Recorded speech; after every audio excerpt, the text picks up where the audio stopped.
Dalam video amatir terlihat kobaran api melahap bangunan rumah sakit umum daerah AB Pura, Jayapura. Api menyebar sekitar pukul 15.30 waktu Indonesia bagian timur. Kobaran api diduga berasal dari gedung administrasi, lalu menjalar ke instalasi gawat darurat, hingga membuat ratusan pasien dievakuasi keluar halaman rumah sakit. Lebih dari 10 mobil damkar dikerahkan untuk memadamkan api. Hingga berita ini dibuat, api masih belum berhasil dipadamkan. Beruntung tidak ada korban jiwa dalam insiden kebakaran tersebut. Namun kerugian material belum bisa ditafsirkan.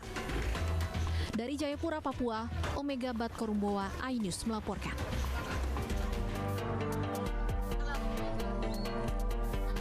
Banjir melanda permukiman warga di Kampung Bojong Asih, Kecamatan Dayakolot, Kabupaten Bandung, Jawa Barat.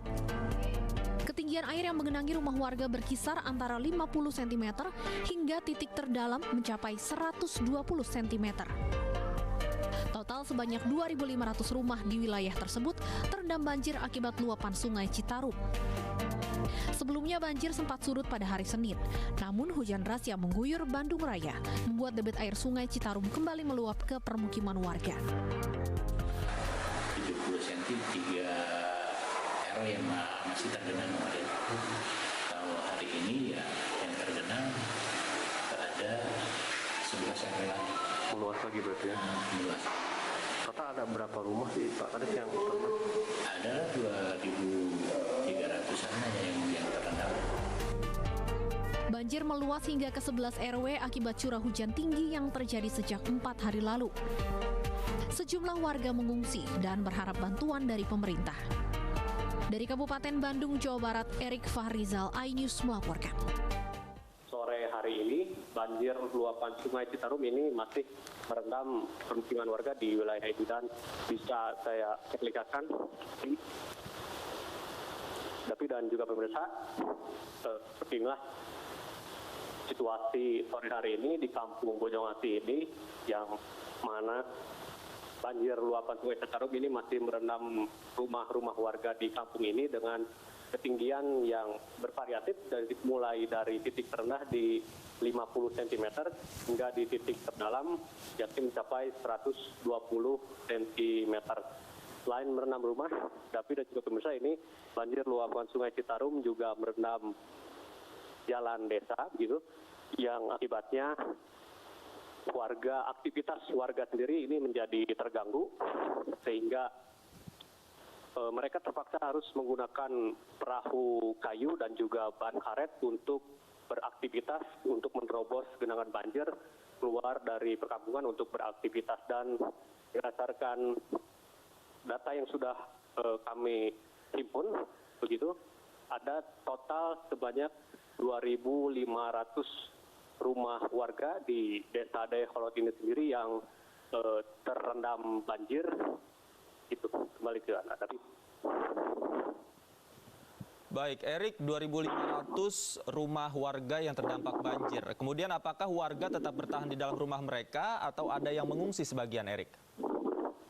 Ya, untuk hal tersebut sendiri ini sebagian warga ada yang mengungsi dan data yang kami himpun ada total sebanyak 14 kepala keluarga yang mengungsi di posko pengungsian yang disediakan oleh pemerintah di kantor Desa Dayakolot. Dan sebagian besar sendiri ini warga masih memilih untuk bertahan di rumah mereka, tepatnya di lantai 2 rumah mereka.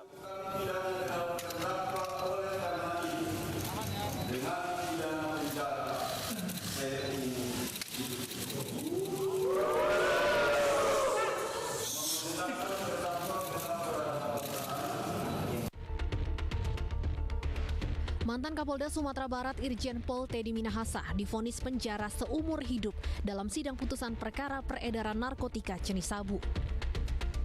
Vonis ini lebih ringan dari tuntutan jaksa penuntut umum yang sebelumnya menuntut Teddy dengan hukuman mati.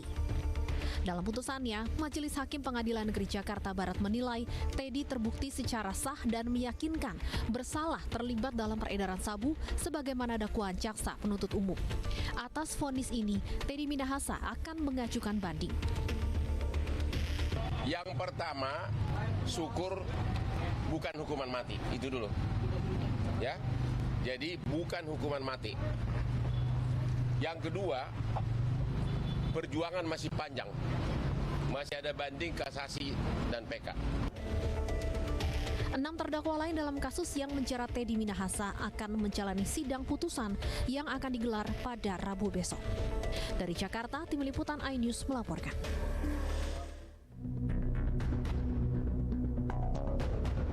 Polda Metro Jaya mengungkap penangkapan Irjen Teddy Minahasa dalam kasus peredaran narkoba.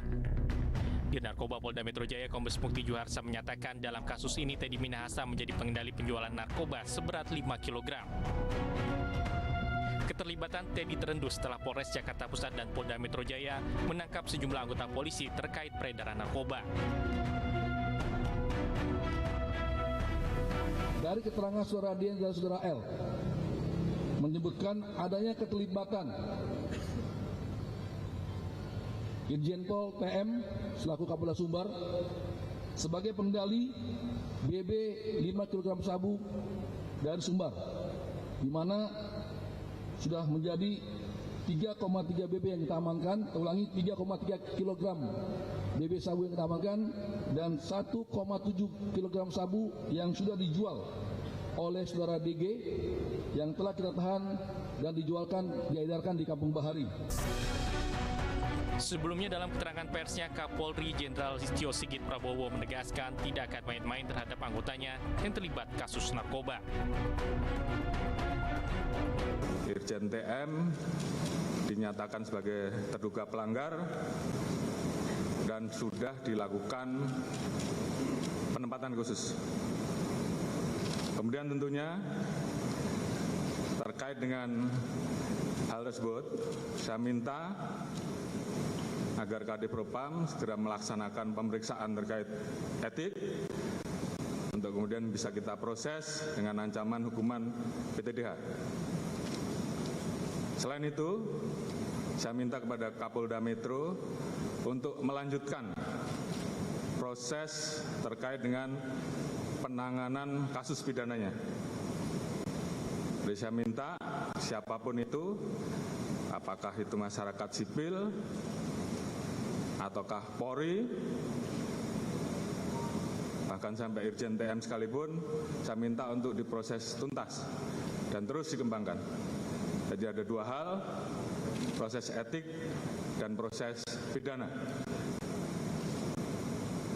Dan ini tentunya sebagai bentuk keseriusan kami untuk menindak tegas terkait dengan masalah narkoba. Dan ini juga warning bagi seluruh anggota agar tidak ada yang bermain-main dan melakukan penindakan tegas. Kapolri juga telah membatalkan penunjukan Irjen Teddy Minahasa sebagai Kapolda Jawa Timur. Irjen Teddy Minahasa merupakan perwira tinggi Polri jebolan Akademi Kepolisian tahun 1993. Lahir di Minahasa 23 November 1970. Irjen Teddy diangkat sebagai Kapolda Sumatera Barat 25 Agustus 2021. Di samping itu, Irjen Teddy juga merupakan Ketua Umum Harley Davidson Club Indonesia atau HDCI periode 2021-2026. Beberapa jabatan penting pernah dipegangnya, diantaranya staf ahli Kapolri, Wakapolda Lampung, Kapolda Banten, Karopaminal di Propam Polri, dan juga ajudan Wakil Presiden Yusuf Kala. Tim Liputan iNews melaporkan.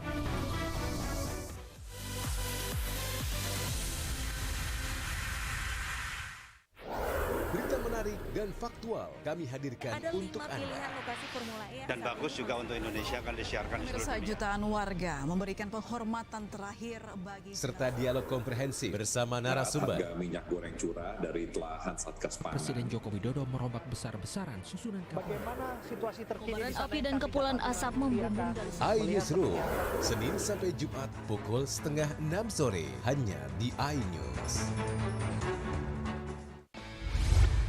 Morning Update. Ada apa hari ini? Menemani pagi Anda dengan informasi yang menarik. Floraima terkenal dengan bentuk puncaknya yang menyerupai meja. Timun laut biasa disebut dengan tripang.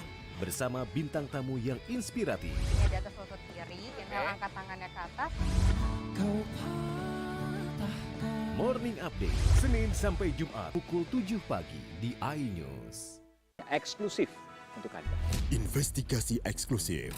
Masuk ke rekening Yosua sebesar 99 triliun rupiah. Peristiwa aktual dan faktual. 4 orang yang meninggal, ini berbeda-beda. Urutan penyebabnya apa? Mengupas isu-isu terhangat. Eliezer, sehat selalu. Ya. Baru saja saudara, kita Eliezer naiki mobil tahanan saya masuk ke tanker sana. Menelisik lebih dalam, membuka tabir misteri. Coba masuk dengan meminta izin dari pihak Polda Metro Jaya. Aromanya masih kencang ya. Ini rambut saya boleh pegang, Bu? Semua tanya akan dijawab tuntas dan berkelas. Kita menunggu hasil penyelidikan polisi ya, tapi tentu kita bisa memperkirakan antara mereka dengan yang dipahami oleh kita. Artinya Anda perkirakan ini lebih dari puluhan, bahkan ribu. The Prime Show with Aiman, setiap Rabu pukul 9 malam, hanya di iNews.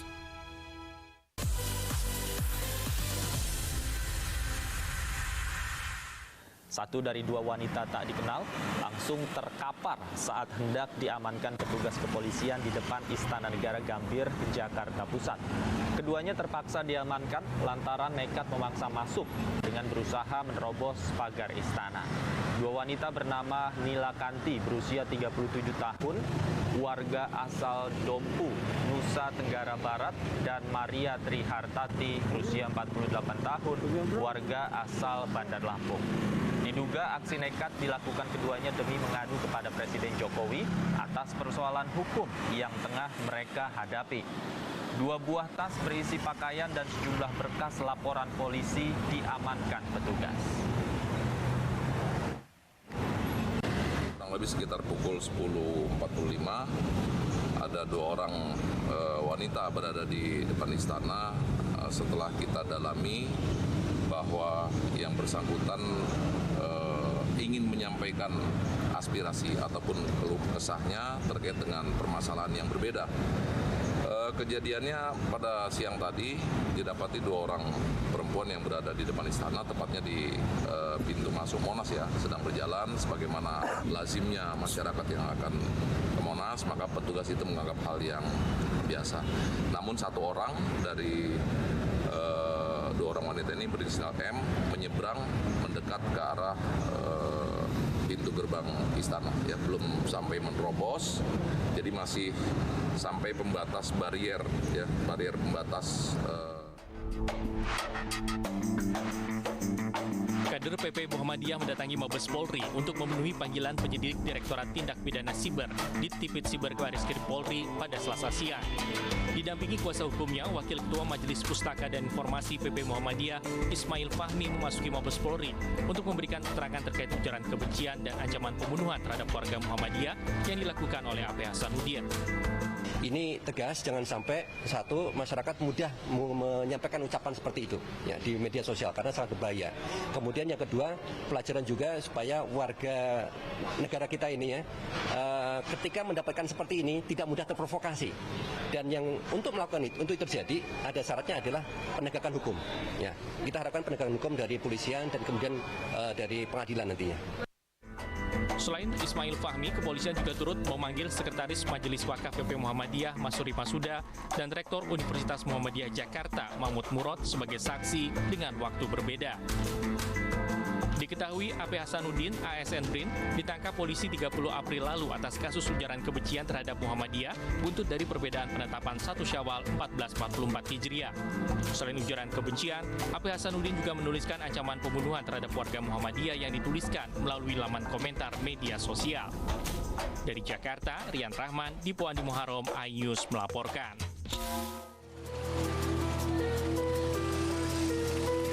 Warga Jalan Mula Warman, Kecamatan Tembalang, Kota Semarang, Jawa Tengah gempar dengan ditemukannya mayat pria di sebuah depot air isi ulang.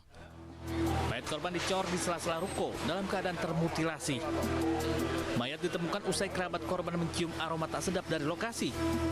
Saat dicek, pemilik bangunan melihat kaki korban yang sudah dalam kondisi dicor. Diketahui korban adalah pemilik usaha depot air isi ulang yang diduga dibunuh beberapa hari lalu. Tadi kan suami saya sama saya dari pasar. Terus Mbak Yuli, Pade aku minta tolong dibuka pintunya Pade, sudah 4 hari kok aku tidak ketemu Pak Iwan Pade gitu. Saya kok penasaran di sini kok ada baunya Pak De. Terus suami saya buka sama Mbak Yuli itu. Terus kok ada kelihatan kaki, sudah suami saya keluar sama gemeteran gitu. Kondisi mayat pada saat ditemukan, mayat dalam keadaan di beton dicor, mayat dalam keadaan dicor dengan kaki terlihat ke atas. Itu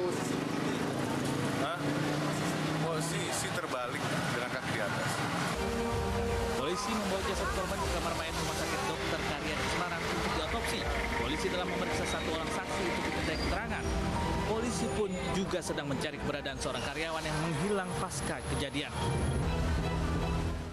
Masih dalam tahapan memperdalam kesesuaian antara keterangan beberapa saksi yang sudah diminta keterangan, ada 5 orang, kemudian juga sudah mendapatkan keterangan sementara dari kedokteran forensik hasil pemeriksaan fisik bahwa yang bersangkutan diduga menjadi korban mutilasi, kemudian mengamankan barang bukti, dan tadi juga sudah dilakukan olah TKP lanjutan yang melibatkan beberapa saksi yang kita laksanakan di TKP.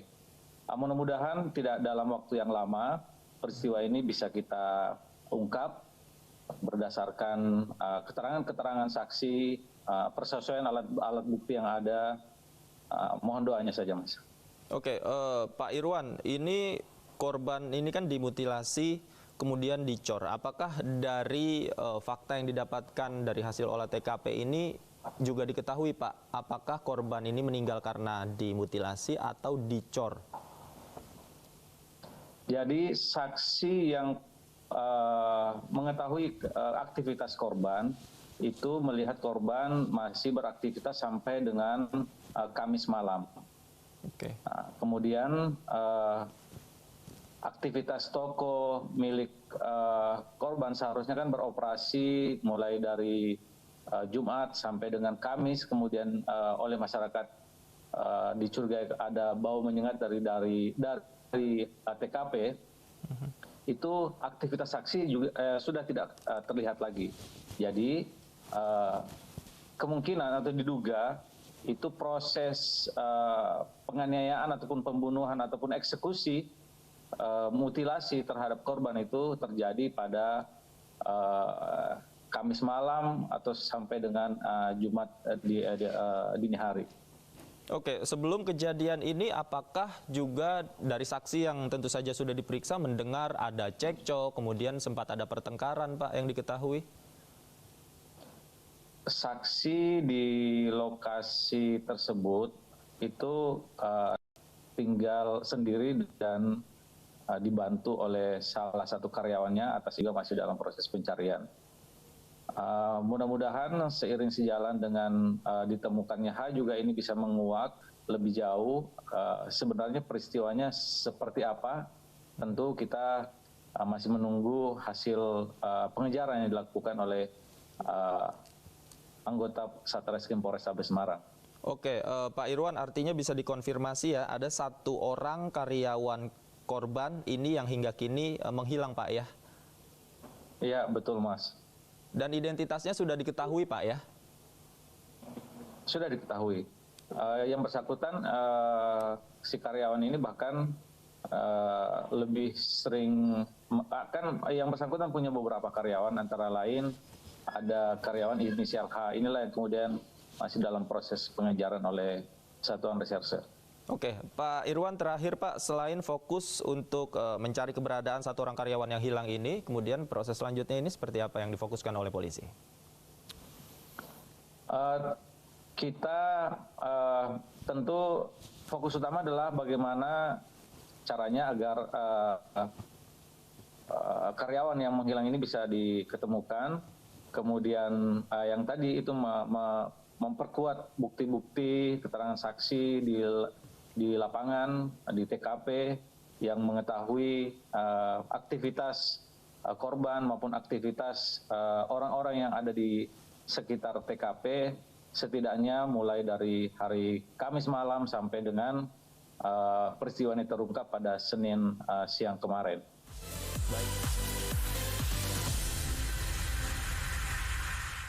Isi akhir pekanmu dengan nasihat kehidupan bersama ustadz-ustadz ternama. Jazauhu inda rabbihim ala wahnin wa fisaluhu fi Kalau kalian benar-benar cinta kepada Allah, ikuti Syarat aku. manfaat dan inspirasi. Wajadilhum billati hiya ahsan. Insya Allah dakwah akan tercapai. Allah tuh laknat orang-orang laki-laki yang nyerupai perempuan apalagi pindah kelamin. Cahaya Hati Indonesia, Sabtu dan Minggu pukul 12 siang di iNews. iNews Prime malam hari. 5 anggota Polri terbukti melanggar kode etik. Tuasnya Brigadir Yosua, MD dipanggil DPR. Menggali informasi secara mendalam. 12 saksi dihadirkan dalam sidang. Korban nolak permohonan perlindungan. Korupsi 78 triliun rupiah. Membahas isu terhangat dengan narasumber yang kompeten. Persiapan untuk pembunuhan terencana. Telah terjadi tembak-menembak. Polisi dianggap masih menutup-nutupi. iNews Prime, Senin sampai Jumat pukul 9 malam. Live di iNews. Berita menarik dan faktual kami hadirkan Ada untuk 5 Anda. pilihan lokasi Formula E. Dan bagus juga untuk Indonesia akan disiarkan di seluruh Pemirsa, dunia. jutaan warga memberikan penghormatan terakhir bagi Serta dialog komprehensif bersama narasumber. Harga minyak goreng curah dari telahan Satgas Pangan. Presiden Joko Widodo merombak besar-besaran susunan Bagaimana situasi terkini Kobaran di sana api yang dan kami kepulan dapatkan asap di membumbung atas dari iNewsroom, Senin sampai Jumat pukul 5:30 sore hanya di iNews. Eksklusif untuk Anda. Investigasi eksklusif Masuk ke rekening Yosua sebesar 99 triliun rupiah. mengupas isu-isu terhangat. Eliezer, sehat selalu. Ya. Naiki mobil tahanan, saya akan masuk ke tender sana. Muatannya akan dijawab tuntas dan berkelas. Dengan meminta izin dari pihak Polda Metro Jaya, aromanya masih kencang ya. Ini rambut saya boleh pegang, Bu? The Prime Show with Aiman, setiap Rabu pukul 9 malam.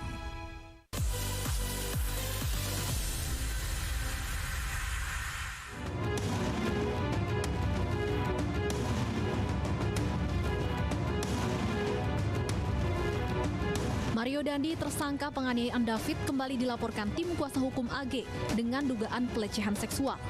Setelah sempat 2 kali ditolak, laporan ketiga kalinya diterima pihak kepolisian. Kemarin dalam laporannya ke Polda Metro Jaya, tim kuasa hukum AG melampirkan 8 bukti. Laporan dibuat lantaran adanya fakta baru saat sidang putusan. Meski dalam sidang ada 2 orang yang diduga melecehkan AG, namun laporan kali ini hanya ditujukan untuk Mario. Mario dilaporkan dengan menggunakan Undang-Undang Perlindungan Anak. Kalau untuk pelaporan pidananya, ini juga bentuk edukasi kita ke masyarakat. Pelaporan pencabulan terhadap anak itu sudah jelas merupakan tindak pidana. Jadi siapapun yang berhubungan badan baik mau sama mau atau memang dipaksa, itu merupakan tindak pidana. Itu sudah diatur di undang-undang kita, bahkan di negara lain juga sudah ditegakkan. Laporan pertama AG diajukan pada Selasa 2 Mei 2023. Laporan ditolak dengan alasan perlu diajukan oleh orang tua wali pelapor. Sedangkan laporan kedua diajukan penasihat hukum dan wali AG pada keesokan harinya, 3 Mei 2023. Laporan ditolak dengan alasan harus visum terlebih dahulu. Sebelumnya, AG bersama-sama dengan Mario Dandi dan Shane terlibat dalam penganiayaan David Ozora. Dalam persidangan, terdakwa anak AG divonis 3,5 tahun penjara. AG melalui kuasa hukumnya mengajukan banding atas vonis yang diterimanya, namun banding ditolak. Tim Liputan iNews melaporkan.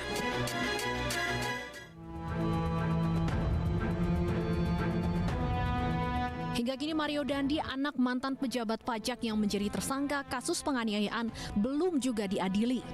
Pasalnya, polisi belum juga melengkapi berkas perkara milik Mario ke kejaksaan. Padahal batas waktu penyerahan berkas perkara sudah hampir berakhir. Polisi beralasan penyidik masih harus memeriksa 1 saksi untuk melengkapi berkas Mario Dandi. Sementara itu, Kejaksaan Tinggi DKI Jakarta telah menagih berkas perkara 2 tersangka kasus penganiayaan David kepada penyidik. Secara proses penyidikannya, kasus perkara Mario Dandi ini masih dalam tahap penyidikan, ya, belum P21, karena masih ada beberapa hal yang mesti dilengkapi oleh penyidik, ya, mungkin saksi atau apa yang masih kurang. Mario Dandisatrio adalah tersangka penganiayaan terhadap Kristalino David Ozora. Kasus penganiayaan itu pertama kali terungkap di media sosial sebelum proses hukum berjalan. Mario adalah putra dari mantan pegawai Ditjen Pajak Kemenkyu Rafael Aluntri Sambodo. Penganiayaan berujung pemecatan Rafael dari tugas dan jabatannya sebagai Kepala Bagian Umum Direktorat Jenderal Pajak Kementerian Keuangan Kanwil Jakarta Selatan II. Tidak hanya itu, Mario Dandisatrio pun terkena DO dari tempatnya menuntut ilmu. Selain Mario Dandi, ada 2 tersangka lain yang terlibat dalam penganiayaan David, yaitu Lukas Shane dan AG. Berbeda dengan Mario dan Shane yang belum disidang, AG telah divonis dengan 3 tahun 6 bulan penjara. Tim Liputan iNews melaporkan.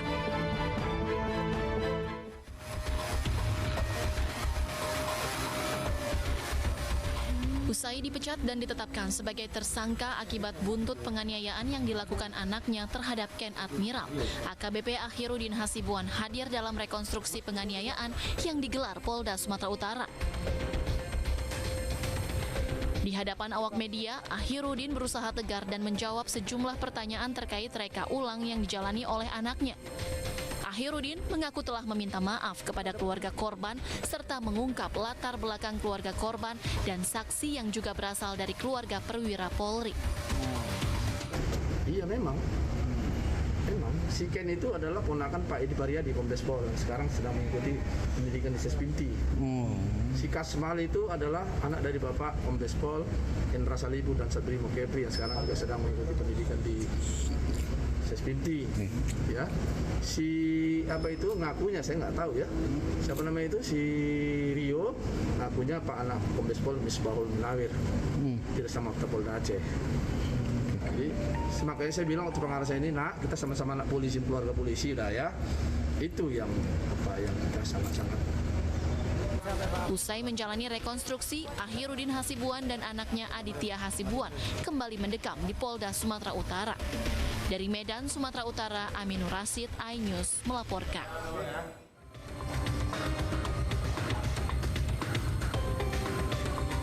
Sejumlah pelajar kelas 1 hingga kelas 6 di Sekolah Dasar Negeri 16 di Kecamatan Syah Kuala, Banda Aceh, kegerahan saat proses belajar mengajar berlangsung.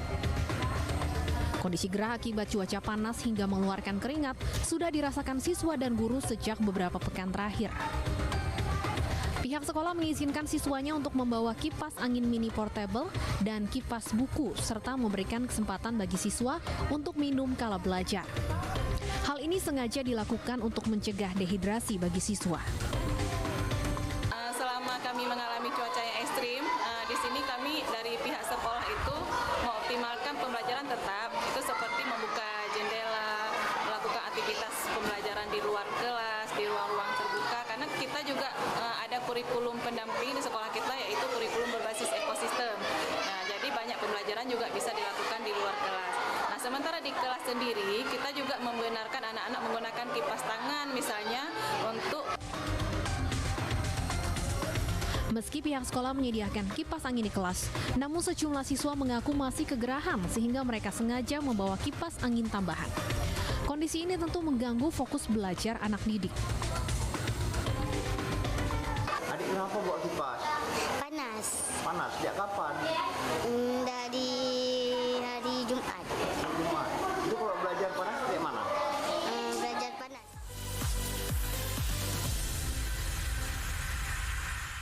Eksklusif untuk Anda.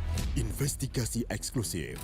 Masuk ke rekening Yosua sebesar 99 triliun rupiah. Peristiwa aktual dan faktual. 4 orang yang meninggal, ini berbeda-beda. Urut-urutan penyebabnya apa? Mengupas isu-isu terhangat. Eliezer, sehat selalu. Ya. Baru saja saudara, Richard Eliezer naiki mobil tahanan saya masuk ke tender sana. Menelisik lebih dalam, membuka tabir misteri. Coba masuk dengan meminta izin dari pihak Polda Metro Jaya. Aromanya masih cukup kencang ya. Ini rambut saya boleh pegang, Bu?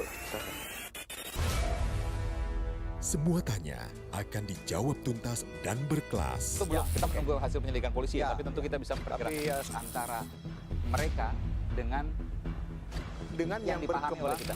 Artinya Anda memperkirakan ini lebih dari puluhan, bahkan ribuan. The Prime Show with Aiman, setiap Rabu pukul 9 malam, hanya di iNews.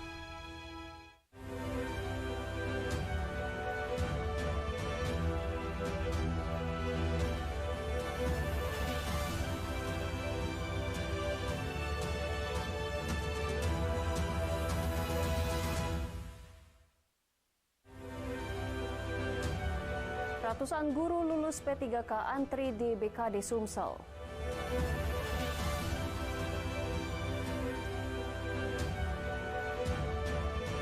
Polisi razia kendaraan polisi.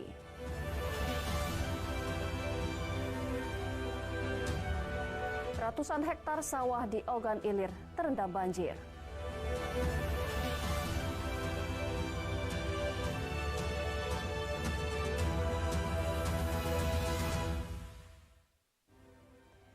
Selamat pagi, apa kabar pemirsa? Senang sekali iNews Sumsel kembali menjumpai Anda hari ini Kamis 11 Mei 2023. Selain 3 berita utama tadi, sejumlah informasi menarik lainnya akan kami hadirkan untuk menemani pagi Anda. Bersama saya Anggi Pradita, inilah iNews Sumsel selengkapnya.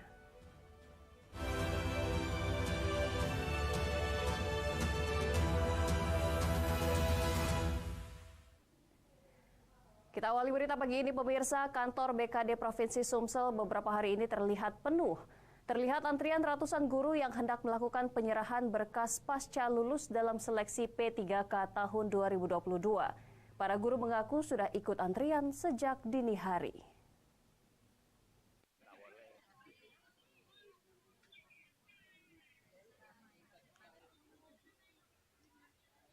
Seperti inilah suasana kantor Badan Kepegawaian Daerah Provinsi Sumsel. Terlihat antrian ratusan guru yang hendak melakukan penyerahan berkas pasca lulus dalam seleksi P3K tahun 2022. Para guru dari berbagai daerah di Sumsel terlihat antusias lantaran penantian bertahun-tahun sebagai guru honorer terbayarkan saat lulus dalam seleksi P3K. Sejumlah guru mengaku sudah antri sejak dini hari untuk mendapatkan nomor antrian. Salah seorang guru asal SMA Negeri 8 Prabu Mulih, Hidayat, mengatakan sudah antri sejak pukul 5 subuh dan mendapatkan nomor antrian sekitar pukul 6 pagi. Hal yang sama diutarakan Ratih, guru asal SMA Negeri 1 Tanah Abang, Kabupaten Pali. Sampai saat ini masih aman, terus masih nunggu informasi-informasi selanjutnya untuk mungkin ada nanti pemberkasan lebih lanjut dan juga ke pelantikan dan dapat SK. Dapat SK. Merasa senang Mas ya, bahagia ya? Alhamdulillah. Ini antrian untuk mengantarkan berkas calon P3K tahun 2022. 22, artinya yang sudah lulus ini Bu ya? Iya, yang sudah lulus. Oke, rencana dengan ini artinya sudah lulus, gimana Bu perasaannya Bu?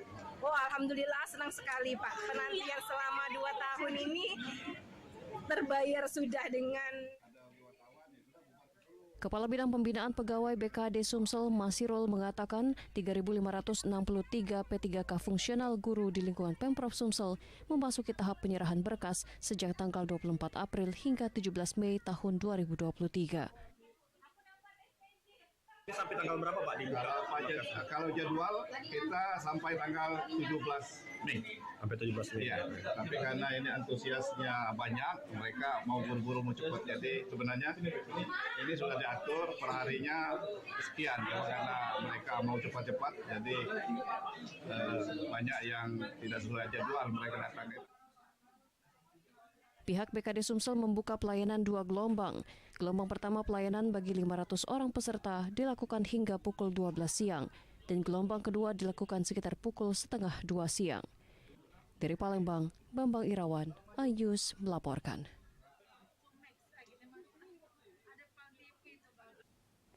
Sementara itu memasuki tahun politik, pembuatan surat keterangan catatan kepolisian atau SKCK di Polres Oku Timur mengalami kenaikan yang cukup signifikan. Bahkan terjadi antrian proses pembuatan SKCK.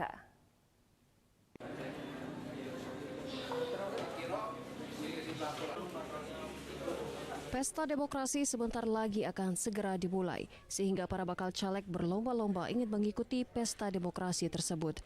Mereka pun harus melengkapi persyaratan, salah satunya surat keterangan catatan kepolisian. Tak heran jika pembuatan SKCK meningkat dibanding hari biasa. Namun selain bakal calon legislatif, ada warga yang membuat SKCK untuk melamar pekerjaan. Untuk daftar tes BUMN sama tes CPNS.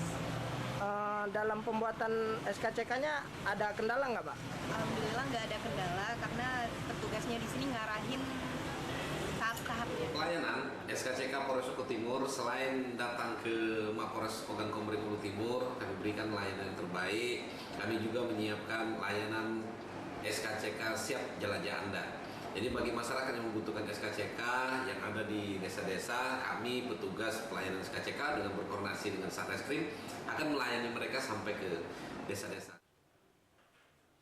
Satintelkam Polres Oku Timur menambah jam kerja pembuatan SKCK sampai akhir pekan.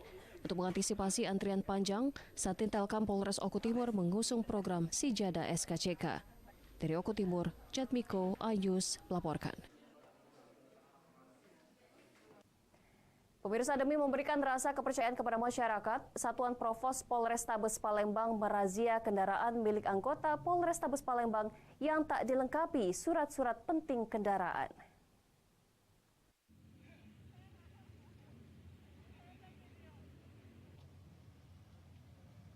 Petugas Satuan Provos Polrestabes Palembang melakukan razia kepada kendaraan milik anggota Polrestabes Palembang. Dalam razia tersebut, petugas menjalankan pemeriksaan kendaraan personel Polrestabes dari Bintara hingga Perwira. Razia yang digelar pagi jam 6.45 waktu Indonesia Barat, persisnya di depan pintu masuk Mapolrestabes Palembang, saat para anggota polisi hendak memasuki halaman Mapolrestabes pagi hari sebelum apel pagi.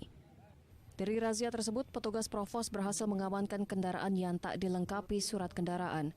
Kasih Propam Polresta Palembang Kompol Akagani, razia ini sengaja dilakukan kepada anggotanya untuk meningkatkan kedisiplinan terhadap anggotanya yang masih tidak memiliki surat kendaraan lengkap. Tindakan untuk sementara kalau misalnya yang melanggar kendaraan kami amankan 1 kali 24 jam. Untuk yang kurang silakan untuk dilengkapi. Apabila belum dilengkapi maka kendaraan tidak akan kami keluarkan. Sejumlah kendaraan milik anggota polisi yang tidak memiliki surat kendaraan diamankan di Mapolrestabes Palembang untuk dilakukan proses lebih lanjut. Dari Palembang, Muhammad David Ayus melaporkan. Hartojoyo mencalonkan diri menjadi calon legislatif DPR RI. Informasinya akan kami hadirkan seusai jeda.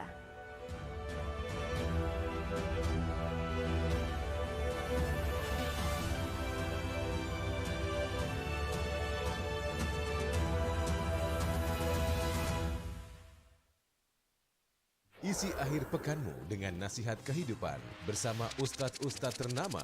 Jazauhu inda rabbihim ala wahnin wa fisaluhu fi Kalau kalian benar-benar cinta kepada Allah, ikuti Syarat aku. manfaat dan inspirasi. Wajadilhum billati hiya ahsan.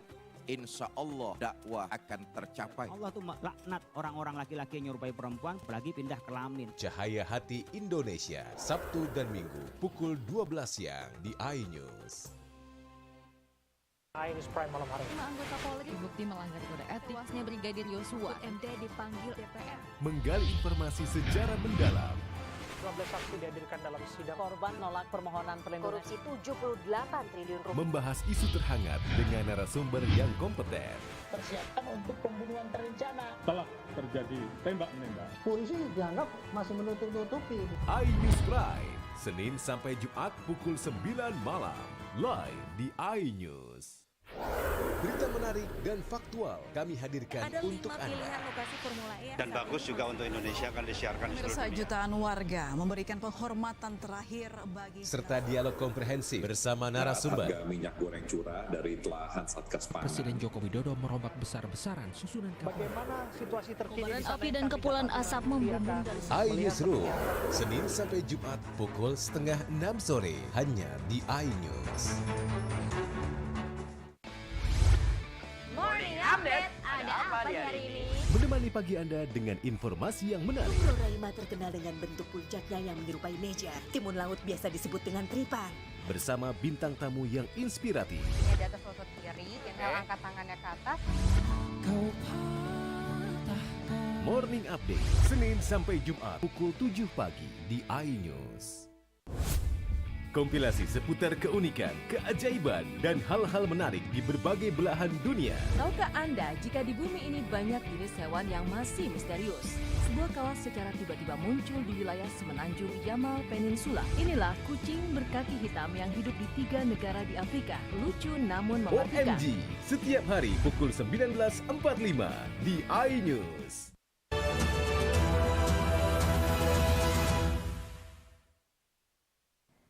Pemirsa, Anda masih bersama kami dalam iNews Sumsel. Menjelang akhir jabatan 20 Oktober 2023, Harnojoyo mendatangi Mapolda Sumsel untuk membuat surat keterangan catatan kepolisian.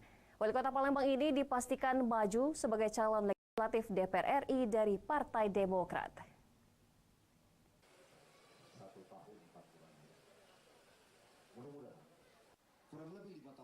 Harnojoyo, Wali Kota Palembang 2 periode, akan memasuki masa akhir jabatan pada 20 Oktober 2023 mendatang. Ia menyatakan tidak tertarik memimpin Sumsel, yakni sebagai gubernur. Harnojoyo malah memilih mencalonkan diri sebagai anggota legislatif DPR RI. Hal ini terungkap saat Harnojoyo mendatangi Mapolda Sumsel guna membuat surat keterangan catatan kepolisian. Dirinya juga mengungkapkan akan melaju ke DPR RI mewakili Partai Demokrat pada Dapil 1 Sumsel, meliputi Palembang, Banyuasin, Musi Banyuasin, Lubuk Linggau, dan Musirawas, serta Muratara. Usai seluruh syarat telah ia penuhi, dirinya akan melapor ke partai tempatnya berkiprah untuk koordinasi terkait pendaftaran caleg. Pusat kanan biasanya kami ke depan ini mencoba sebagai anggota DPR RI mewakili perwakilan satu Kota Palembang, Musi, Palembang, Lubuk Linggau, dan Musirawas.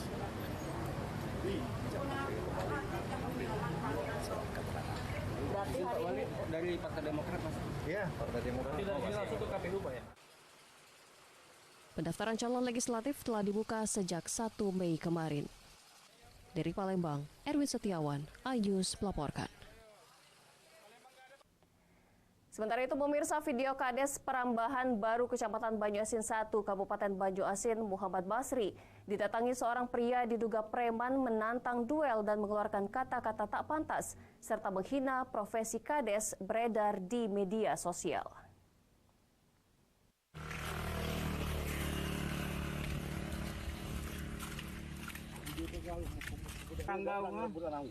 Bersama beberapa temannya, pria ini mendatangi rumah kepala desa Perambahan Baru, Kecamatan Banyuasin 1. Pria yang diketahui bernama Arwin Michael mengakui memiliki lahan transmigrasi di desa Perambahan Baru. Padahal menurut kepala desa, lahan seluas 300 hektar merupakan lahan transmigrasi untuk masyarakat. Kasus sengketa lahan ini sudah berlangsung lama, akan tetapi tidak kunjung selesai hingga harus berlanjut dan kembali terjadi tanpa ada kepastian hukum. Kepala desa mengatakan lahan ini diberikan pemerintah pusat untuk masyarakat transmigrasi agar bisa mencari penghidupan yang lebih baik. Saat ini muncul dugaan intimidasi yang membuat warga takut. Sebagai kepala desa terpilih, Muhammad Basri berinisiatif untuk mengembalikan lahan kepada warga agar kembali memanfaatkan untuk kebutuhan nafkah keluarga. Namun mendapat sanggahan dari perusahaan sawit yang merasa telah membelinya. Ancaman dan intimidasi tersebut membuat forum Kades Banyuasin berkumpul sebagai bentuk dukungan sesama kepala desa. Adalah permasalahan sengketa lahan warga Desa Perambahan Baru ekstra migrasi SP1, Pak, dari tahun 2009 sebenarnya.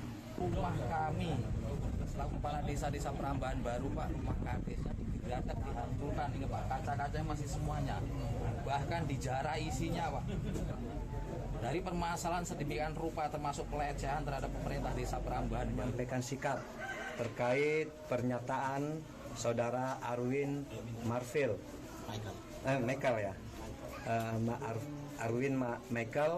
yang menyatakan pada saat persekusi ke Kepala Desa Perambahan Baru, menyatakan bahwa Kepala Desa tidak ada harga diri.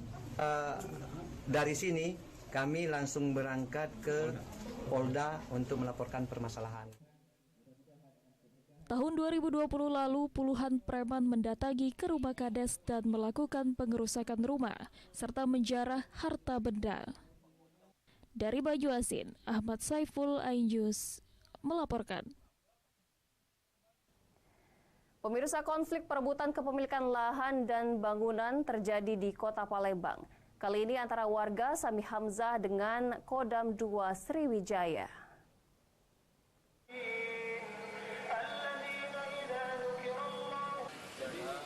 Perdebatan panas terjadi sesaat setelah warga mendatangi lokasi sengketa lahan di Jalan Diponegoro nomor 26, Kelurahan Talang Semut, Kota Palembang. Warga mengaku surat hak milik atas nama Sami Hamzah berdasarkan SHM nomor 60. Namun kini lahan telah beralih fungsi menjadi kafe dan resto di bawah naungan Kodam 2 Sriwijaya. Saat dipertanyakan, pihak Kodam 2 Sriwijaya menyatakan berdasarkan keputusan pengadilan yang ingkrah atas kepemilikan bangunan dan lahan tersebut. Perdebatan pun terjadi antara kedua belah pihak di mediasi pihak kepolisian. Agus Nandar, keponakan pemilik bangunan yang diberi kuasa penuh oleh Sami Hamzah, menuturkan bahwa pihaknya hingga saat ini belum pernah menerima surat keputusan maupun eksekusi secara asli. Bahkan dirinya pun telah melayangkan surat mediasi ke Pangdam hingga dan Pomdam, namun tidak ada tanggapan secara resmi. Nah, jadi saya kira dalam hal ini semua sudah kita lalui. Nah, terus saya ditunjukkan suatu berkas, suatu keputusan yang mana disampaikan oleh bapak-bapak tadi adalah sudah ingkrah, keputusan ini sudah mutlak, dan kami tidak pernah menerima yang asli surat itu yang seperti apa, surat sita eksekusinya seperti apa, itu tidak pernah kami terima. Supaya menghindari terjadinya konflik, nanti kita minta bantuan dari rekan kita dari kepolisian. Rekan kepolisian nanti mereka yang akan melaksanakan penggembokan. Kodam tidak menggembok, Pak Semi juga tidak menggembok, sampai ini kan sudah masuk LP. Kita sudah membuat laporan polisi terkait kejadian yang terjadi hari ini sambil menunggu proses selesai.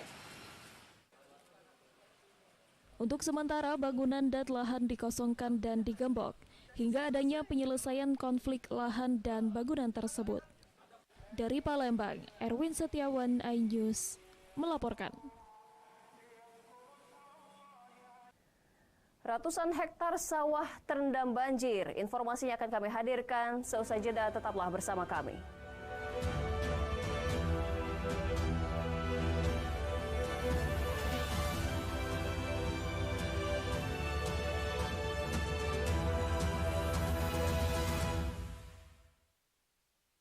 News Prime malam hari. 5 anggota Polri terbukti melanggar kode etik. Tuasnya Brigadir Yosua, MD dipanggil DPR. Menggali informasi secara mendalam. 19 saksi dihadirkan dalam sidang. Korban nolak permohonan perlindungan. Korupsi 78 triliun rupiah. Membahas isu terhangat dengan narasumber yang kompeten. Persiapan untuk pembunuhan terencana. Telah terjadi tembak-menembak. Polisi dianggap masih menutup-nutupi. iNews Prime, Senin sampai Jumat pukul 9 malam. Live di iNews. Berita menarik dan faktual kami hadirkan untuk Anda. Lokasi Formula E dan bagus juga untuk Indonesia akan disiarkan di seluruh dunia. Jutaan warga memberikan penghormatan terakhir bagi serta dialog komprehensif bersama narasumber. Harga minyak goreng curah dari telahan Satgas Pangan. Presiden Joko Widodo merombak besar-besaran susunan kapal. Bagaimana situasi terkini? Kobaran api dan kepulan asap membumbung dari iNewsroom, Senin sampai Jumat pukul 5:30 sore hanya di iNews. Morning Update, ada apa di hari ini? Menemani pagi Anda dengan informasi yang menarik. Roraima terkenal dengan bentuk puncaknya yang menyerupai meja. Timun laut biasa disebut dengan tripan. Bersama bintang tamu yang inspiratif. Ini di atas lutut kiri, tinggal angkat tangannya ke atas. Morning Update, Senin sampai Jumat pukul 7 pagi di iNews. Eksklusif untuk Anda. Investigasi eksklusif. Masuk ke rekening Yosua. Ya. Sebesar 99 triliun rupiah. Peristiwa aktual dan faktual. 4 orang yang meninggal, ini berbeda-beda. Urut-urutan penyebabnya apa? Mengupas isu-isu terhangat. Eliezer, sehat selalu. Ya. Baru saja saudara, kita Eliezer naiki mobil tahanan saya masuk ke tanker sana. Menelisik lebih dalam. Membuka tabir misteri. Coba masuk dengan meminta izin dari pihak Polda Metro Jaya. Aromanya masih kencang ya. Ini rambut saya boleh pegang, Bu? Semua tanya akan dijawab tuntas dan berkelas. Itu belum, kita menunggu hasil penyelidikan polisi, tapi tentu kita bisa memperkirakan antara mereka dengan yang dipahami oleh kita. Artinya akan memperkirakan ini lebih dari puluhan, bahkan ribu. The Prime Show with Aiman, setiap Rabu pukul 9 malam, hanya di iNews.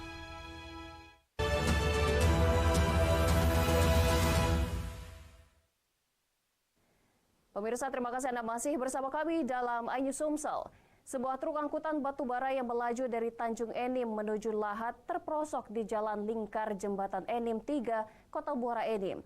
Peristiwa ini membuat arus lalu lintas terganggu.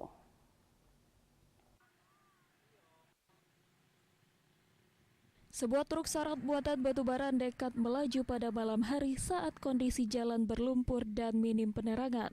Pengemudi bernama Benny warga Bengkulu yang baru bekerja sebagai pengangkut batubara dengan nomor polisi BA9642AQ tak menduga akan terperosok. Ada timbangan, muat tidak timbang, bongkar tidak timbang. Tujuan ke mana? Ke Rapen.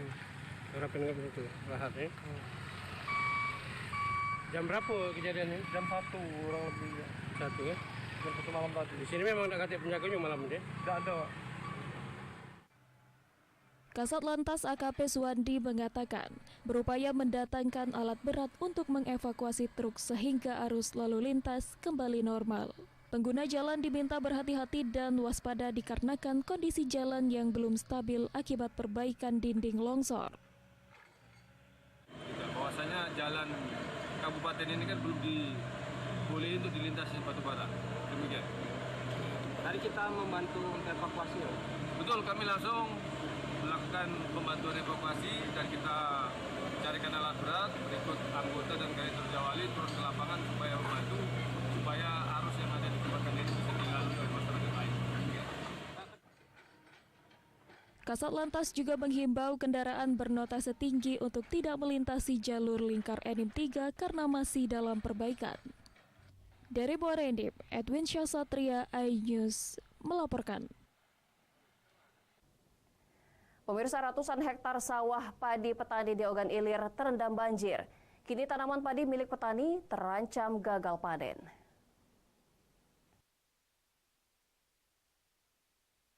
Banjir yang melanda Kecamatan Lubuk Keliat, Ogan Ilir berdampak ratusan sawah petani di Desa Ulang Kembahang terendam banjir. Saat ini tanaman padi petani membusuk hingga mati. Tanaman padi pun dipastikan terancam gagal panen, bahkan mereka tidak bisa menanam padi kembali karena tidak ada benihnya lagi. Kerugian yang dialami petani kini di depan mata. Selain diterjang banjir, padi mereka juga diserang hama. Kini kondisi sawah mereka bak lautan luas. Para petani mencoba membersihkan sawah mereka dan mengambil sisa padi yang terendam banjir dengan harapan dapat kembali ditanam. Padi yang terendam, sudah membusuk, tidak ada harapan lagi untuk hidup kembali. Jadi harapan kepada pemerintah, Pak? Harapan kepada pemerintah supaya ada uluran tangan membantu. Sawah yang ada di Desa Ulang Kembahang ini, Pak, yang terendam banjir lebih kurang 250 hektar, Pak. Apa kekhawatiran Bapak dalam suasana padi terendam ini, Pak? Kekhawatiran kami terutama pada hama yang berupa yaitu tiong emas, Pak, yang bisa merusak pada tanaman padi yang tenggelam ini, Pak. Petani berharap pemerintah memberikan uluran tangan dengan menyalurkan bantuan bibit benih padi agar sawah bisa kembali ditanam hingga panen. Dari Ogan Ilir, Fitriadi, iNews melaporkan. Pemirsa, informasi tadi mengakhiri iNews Sumsel di edisi hari ini. Saya Anggi Pradita dan kerabat kerja yang bertugas mengucapkan terima kasih atas kebersamaan Anda. Selamat pagi dan selamat beraktivitas.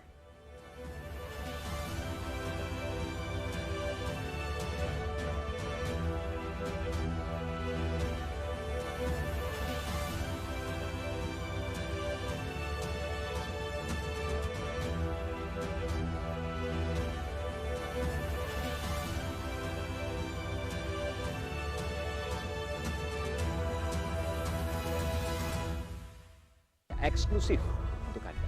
Investigasi eksklusif. Masuk ke rekening Yosua sebesar 99 triliun rupiah. Mengupas isu-isu terhangat. Eliezer, sehat selalu. Ya. Naiki mobil tahanan, saya masuk ke tender sana. Muatannya akan dijawab tuntas dan berkelas. Dengan meminta izin dari pihak Polda Metro Jaya. Aromanya masih cukup kencang ya. Ini rambut saya boleh pegang, Bu? The Prime Show with Aiman. Setiap Rabu pukul 9 malam. Isi akhir pekanmu dengan nasihat kehidupan bersama ustadz-ustadz ternama. Wajadilhum billati hiya ahsan. insya Allah Cahaya Hati Indonesia.